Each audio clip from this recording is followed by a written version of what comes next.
found the text tucked away in a dusty closet of the apartment I had recently bought, not for myself, but as an investment. 38 sheets, torn from all sorts of notebooks, graph paper, lined, with and without perforations, some crumpled, others neatly folded. They were wrapped inside an old literary newspaper, its yellowed pages still bearing a faded portrait like a ghostly figure from a forgotten era. It was the newspaper that first caught my eye. I love reading old papers, the smell of aged print, the feeling of touching something long gone. I unwrapped it and found the stack inside, started flipping through it, and couldn't tear myself away. It was a journal, a very strange journal, written by a very strange man, if he was a man at all. Even now, writing this, I realize how cliché it sounds. The whole found manuscript trope, so overdone, so worn out, so cheap. Writers have stumbled upon mysterious papers in bottles, in bathtubs, in coat pockets. And here I am, finding it in a closet, buried under old boots and dusty jars. But what can I do if it's the truth? Well, almost the truth. I did fill in some blanks, tweaked some things, cut a lot more. But the essence stayed the same. The sheets are right here beside me. I can see them, touch them. They're lying next to my keyboard, and honestly, every instinct in me wants to shove them into the deepest drawer I can find, to slam it shut, and forget they ever existed. And I will, as soon as I finish telling this story. Because it terrifies me, deeply. Because somehow I believe it's true. Entry 1. Why did I listen to her? Why do I always listen to her, even now, even though she's nothing but a bitter voice over the phone? My ex-wife, I don't even know what she looks like anymore. She told me to sell the 3-bedroom apartment, said we didn't need it. And honestly, she was right. What did I need such a big place for? A small 1-bedroom would do, as long as it had a big kitchen, a kitchen big enough for a couch. A couch in the kitchen, that's not just a kitchen anymore. That's practically a living room. I'd always wanted a kitchen with a couch, and she needed the money.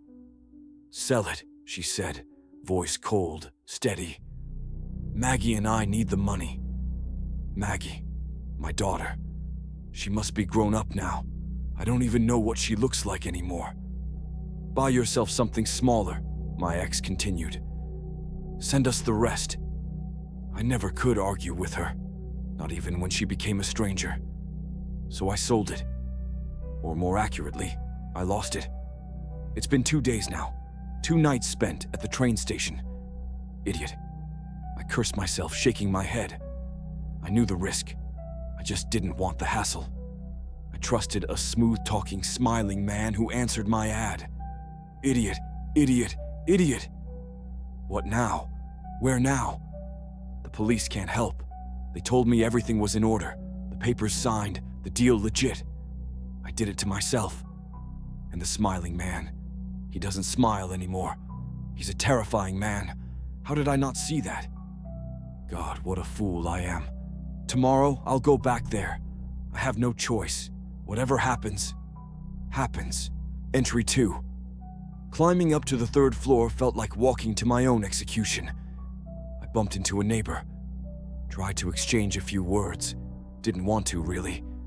Her eyes, how she looked at me. She knew. Probably the whole building knows. Let them gossip. I rang the doorbell. Same button, but the chime was different, melodic, mocking. A stranger's sound in what used to be my home. He opened the door. The new owner. Silk robe, bare feet, shaved head, a matchstick dangling from his lips. He leaned casually against the doorframe, looking right through me. What? He grunted. I stumbled over my words. Please, I have nowhere to go. You tricked me, took everything. At least buy me a shack in the countryside, a wreck, I'll make do. Please, summer's fine, but winter's coming. What will I do then? His eyes darkened, his fingers curled into fists. "Didn't I tell you not to come back here? Didn't I warn you I'd bury you if I ever saw you again?" He stepped forward, slammed the door almost shut. I backed away, stammering. He was younger, stronger, heavier. But that wasn't what terrified me. I knew he was dangerous, a predator, a cannibal. And me, a weak, pathetic fool. The first punch knocked me off my feet. I tumbled down the stairs, gasping, feeling the hot pain bloom in my gut. Still, I tried to plead with him, tried to reason. I couldn't understand it. How could this be happening in my own home? Another blow, a ringing in my ears, a blinding darkness. The taste of blood, metallic, thick. I curled up, shielding myself from his lazy, brutal strikes. Thank God no one saw me, rolling down the stairs. At the bottom, near the entrance, I thought I saw movement in the shadows. Near the pile of old baby carriages and broken junk, a rasping voice whispered, "From 28. Someone was there, watching. Entry 3. I'm lying low, licking my wounds like a beaten dog. My body aches. I probe a loose tooth with my tongue. My arm throbs with a deep, bruising pain. I curse myself. I think I have a fever, hot and cold flashes. My mind floats, dreaming, delirious. I forbid myself to think about the bad things. Instead, I try to remember the good. College days, working potato fields during summer breaks, the dorms, the laughter, the energy. Meeting Vera, my future wife, on a construction brigade in Astrakhan. Our wedding. 12 good years together, before everything collapsed. The country, the job, the family, all crumbling to dust. No, stop. Don't think about that. Think about the good. Maggie, my daughter. A pure, bright little soul. She used to be scared of silly things. The old icon in the cabinet, the deer head in the hallway, the darkness in the closet. She'd wake up crying, call out for me, because I could protect her. How quickly it all changed. Now I scare her more than the monsters under her bed ever did. And I understand her. She must be grown now. Independent. Who protects her now? Someone like that shaved-headed thug who stole our home. I'm nothing now. Less than nothing. Entry 4. I went back to the courtyard today. Hoped to bump into someone familiar. Maybe ask for a little cash. I saw a neighbor, but she pretended not to recognize me, and I didn't have the guts to approach her. Near the dumpsters, I found a bag full of empty bottles. Turned them in for change. Bought aspirin and a bread roll. I got water from a street pump a few blocks away. Washed my face. God, how badly I want a real bath, or at least a hot shower. I found an old razor and managed a rough shave. My arm doesn't hurt as much anymore, but a huge boil has swollen up on my leg. It makes walking painful. Number I must not give up. I washed my socks and shirt by hand. Toward evening, I realized that the shed where I'd been sleeping for the past few days was now occupied. A bunch of sketchy young guys, probably junkies. I got out of there fast. I'll sleep outside tonight. The nights are still surprisingly warm. Entry 5. I never realized how alone I was. Before all this, it never occurred to me. But now, when disaster struck, who is there for me? Who even notices me? Old neighbors sometimes toss me a few coins, but I can see the discomfort on their faces, and honestly, I don't blame them. If it were the other way around, if one of them ended up homeless, would I let them live with me? Number, I'd probably do the same thing, fumble for some loose change, mumble an excuse, avoid eye contact. That's just how people are. I almost never visit the old neighborhood now. I'm ashamed of the people I once knew, and terrified of the man who stole my apartment. He didn't just take my home, he took my papers, my belongings, everything, erased me. And if I get in his way, I know he'll erase me too. I made a decision. I'll survive the winter, then disappear into the countryside. I'll find some abandoned village, live quietly in a deserted house, trade stories for potatoes and onions, fish, pick mushrooms, try to start over. It's foolish, starting a new life at my age. But what else is there? Stay in the city, scavenging trash, sleeping in stations, rotting away like a stray dog. Maybe I still hope for something. That's why I can't bring myself to leave the old places behind. Hard to sever ties with the past. I found a good hiding spot near the heat pipeline, built myself a little shelter out of foam boards and scraps of cardboard. 10 steps away, people walk by, but they can't see me. It's almost like having a real home, at least until winter comes. Entry 6, I couldn't resist. I snuck back into my old building. I climbed to the 3rd floor. The door was new, armored, foreign, but the doorbell button was still mine. What's inside now? I wish I could see. Find something of mine still there. That apartment. It was the only place where I was truly happy. That's why I keep coming back. A noise inside startled me. Someone was there. I was certain the apartment was empty. And yet, I heard it. Heavy breathing. Someone standing just behind the door, peeking through the peephole. I panicked. Suddenly, I remembered the boogeyman my daughter used to fear, the monster she thought lived in the closet. I almost saw him, standing there behind the door, inches from me. Nonsense, nerves, an overactive imagination, or... No. I ran, half falling, half flying down the stairs. And once again, just like before, in the dark under the stairs, I thought I saw something move. And again, I heard a voice. Soon. Hours, hissing, whispering, like snakes writhing in the shadows. I've always hated that dark space under the stairs. Even as a kid, I'd rush past it, heart pounding. It reeked of danger, of things that weren't quite human. God, what kind of nonsense is crowding my mind? I must be sick, delirious, losing my grip. Maybe I need medication. Valerian, nootropics. I'm no doctor. Instead, I drink hawthorn tincture. Pharmacy strength, a few drops at a time. The alcohol calms me, helps me sleep, makes the fear quieter. It's easier that way.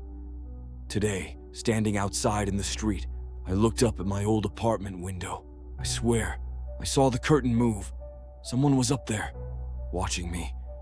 Entry 7. Autumn is coming. I can feel it in the cold. I've gotten used to living outside, but the nights are getting harsh.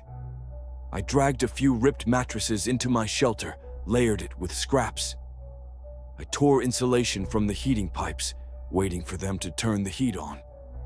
I talked to myself to stay sane. Yesterday at the station, I saw a beggar, barefoot, sitting on the freezing concrete. I asked him where he lived. He pointed under the platform, a little crack stuffed with trash and newspapers. My shelter is a palace compared to his. I almost feel lucky. Yesterday I wandered the city all day, astonished how many homeless people there are.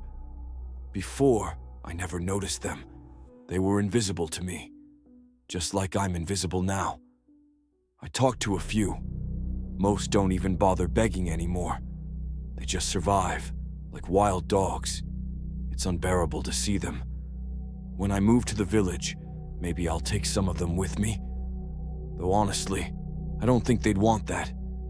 Most can't even imagine living any other way anymore. But me, I'm not like them, not yet. I wash when I can. I wash my clothes. I think clearly. And I have my little house, my cardboard and foam shack. It's better than a tent. I'm no different from a camper roughing it in the woods. That's what I tell myself anyway. Entry 8. Am I losing my mind? Something's happening. Something unimaginable. The world I used to know, it's slipping away like mist. And through that mist, something else is emerging. Something horrifying. Something I don't recognize. I don't trust my eyes anymore. Or my ears. Or my own mind. Hallucinations. Yes, that must be it. I'm sick. Very sick. That's the only explanation. Entry 9. I lay low in my shelter for 2 days. Didn't go anywhere. Nursed myself with hawthorn tincture. I think I'm feeling a little better. But damn it, I'm starting to fear the world outside. Something's wrong out there. Today I'll go back to my old building. Beg for some change from the neighbors. It's humiliating. Then again, whatever. I'm not asking for a fortune. $10 tops. Just have to work up the nerve. Then I'll go. Entry 10. It's unbearable. Unthinkable. I saw them. I talked to them. I need a drink. Right now. Anything to forget their faces. Is it over for me? Am I done? I don't want to believe it. I can't believe it. Entry 11. I'm drunk now. It's better this way. I need to tell what happened. Properly. Not just these scribbled hysterics. Maybe it'll make more sense if I get it out. This afternoon, I set out to visit the old neighbors. 3 doors opened. 3 faces looked right through me. Their eyes unfocused, like they couldn't quite bring me into focus. Their faces looked like half-melted soap bars. Blurred, slippery. They barely seemed to understand me. On the 4th floor landing, I found 5 empty beer bottles. Stuffed them into the plastic bag I always carry now. I lingered outside my old apartment, felt a burning urge to ring the bell. I knew the new owner wasn't home, but something told me if I rang, someone would stir. Something would move behind that door. Someone, or something, living there now. I shook it off, started down the stairs, ran into a neighbor from the 5th floor, said hello. She flinched like she'd been shocked, hurried past me without a word, almost running. And then, I heard singing. Rise, comrades, to your stations. The final parade begins. A hallucination, I thought. Of course, what else could it be? But as I descended, I realized the singing was coming from under the stairs, from the dark space behind the piles of baby carriages and rusty sleds. And I looked, and there was more space under there than I ever remembered. In the darkness, a faint, flickering light glowed, and around it, huddled figures. Not people, not exactly. Things that only looked like people. Small, hunched, crooked-limbed creatures. Their pale faces were swollen, sagging like lumps of dough. Some had hair like greasy matted straw, others like animal fur. Their clothes were rags. Our proud Varyag will never surrender. Hey, one of them said, turning toward me. His voice was casual, almost friendly. Got any booze? No, I said automatically. There will be. Come back, it said. Who are you? I stammered. You can see, can't you? We live here. They lived there, and had, it seemed, for a long time. How had I never noticed them before? Why did no one else drive them out? Why did no one even see them? A dozen thoughts flashed through my mind, and then came the answer. They weren't real. They lived not under the stairs, but in my broken mind. Entry 12. I see them more and more now, everywhere. Grotesque, monstrous, revolting. They sit on sidewalks, rummage through trash cans, piss in the bushes, in stairwells, behind garages. They infest abandoned buildings, crawl through basements, rot in the shadows. Everywhere. In the parks, they snatch stray dogs. In the markets, they lift wallets. They're like parasites, like cockroaches or bedbugs. But worse, invisible, untouchable. Only I can see them, because I'm becoming one of them. Entry 13. It's not hallucinations. I'm sure of it now. They are real. Once, they were just people. Normal people. And then their lives shattered, and they became this. They sank. and fell into a world no ordinary person could even perceive. Parallel worlds, side by side. We live in the same cities, but in different layers of existence. I once read that bees can't perceive humans. They're simply blind to them. They don't know we exist. And humanity is blind to the world of outcasts. Yesterday I went back to my old building, saw the man who stole my home. We passed inches apart. He didn't see me. I could have tripped him, hit him. Anything. He wouldn't have understood what happened. How I hate him. And most other people, they don't see me anymore either. Not really. Yesterday I stole a wallet. First time, no shame. I left the ID cards, tossed them back at the door. Took the cash, 130 rubles. I didn't ruin anyone's life. But I learned something. Dogs can still smell us.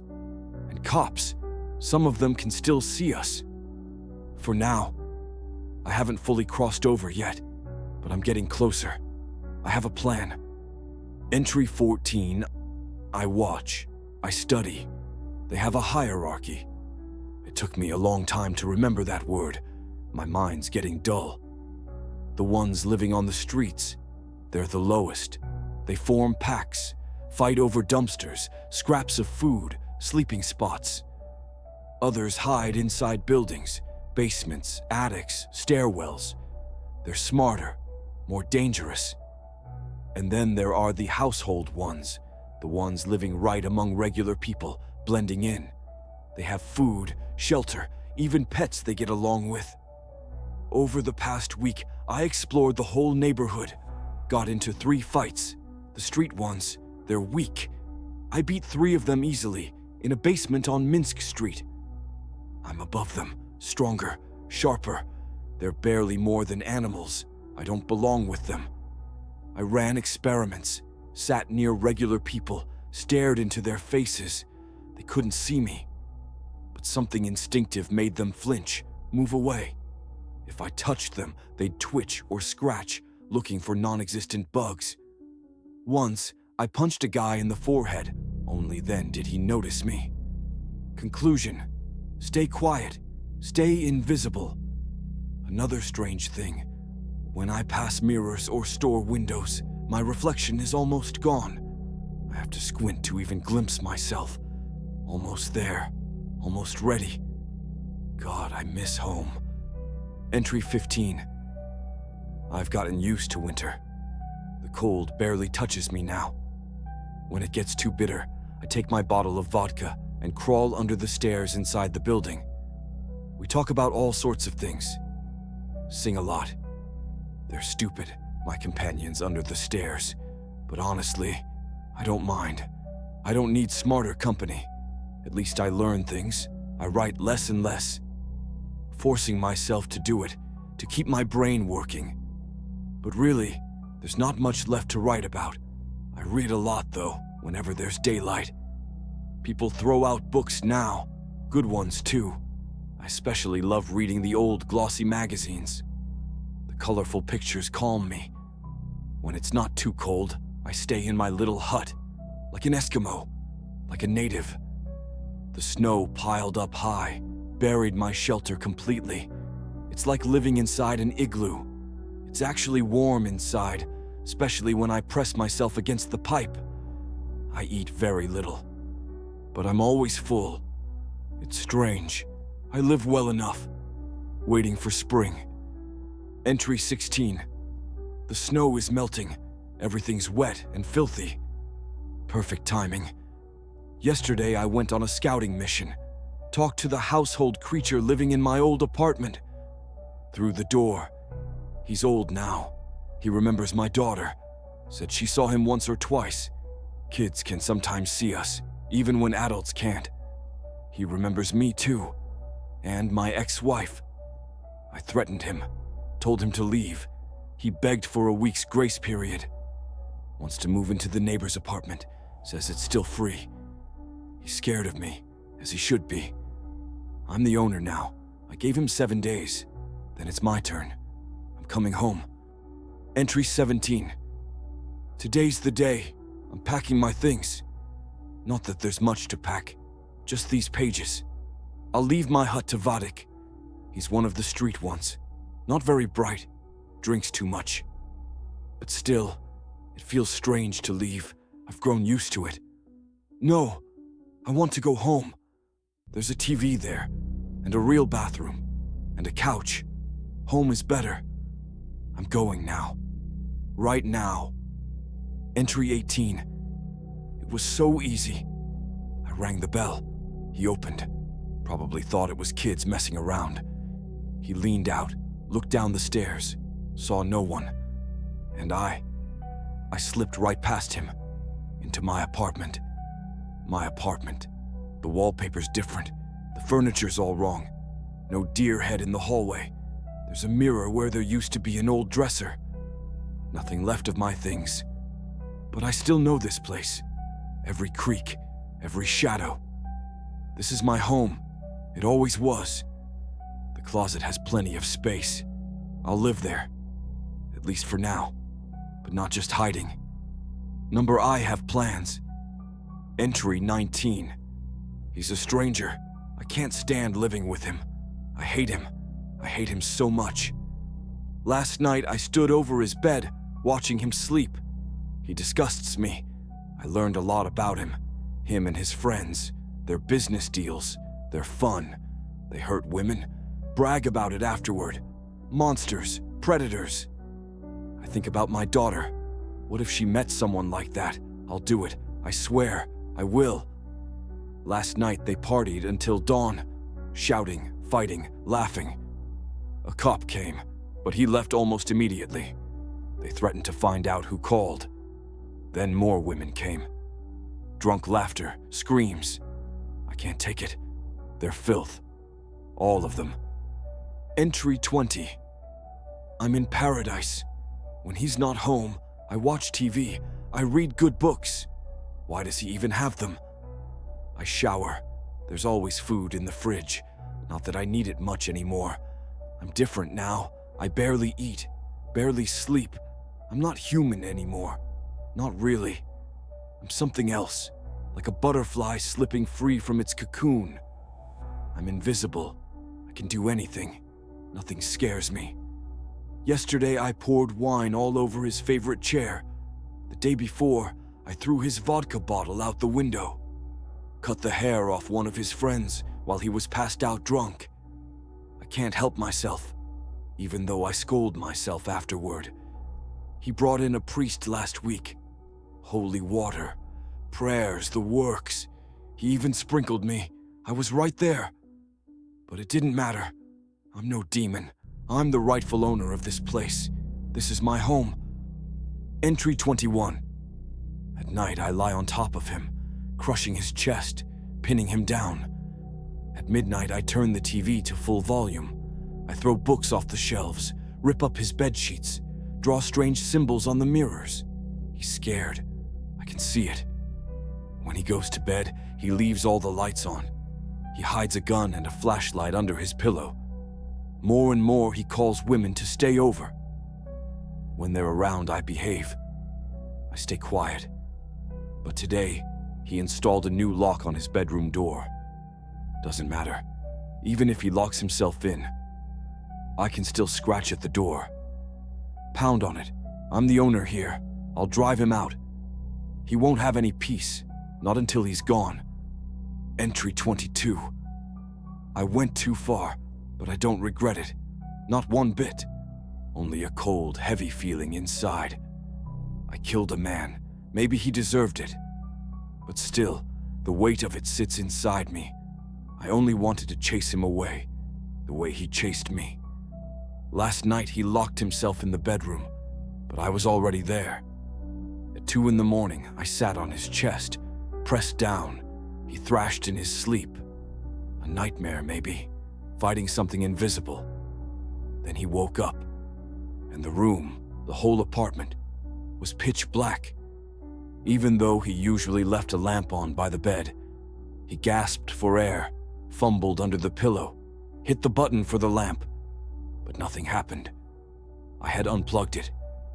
He struggled, clawed, tried to throw me off, pulled out the pistol, fired blindly. I dodged it easily, knocked the gun away. He grabbed the flashlight. The beam of light hit me straight in the face. I couldn't see. I let go. But he didn't run, didn't scream. He just sagged, like a balloon with the air suddenly punched out. His heart gave out. I think I know why. I'm sure of it. He saw me and died from the horror. Entry 23. It's finally over. No more noise, no more strangers, no more intruders. Just me, in my apartment. Everything's good now. I know sooner or later new tenants will come. I won't bother them, not if they're good people. I'll just move back into the closet. Stay quiet, invisible. But if they aren't good, well, then I'll have to remind them who really owns this place.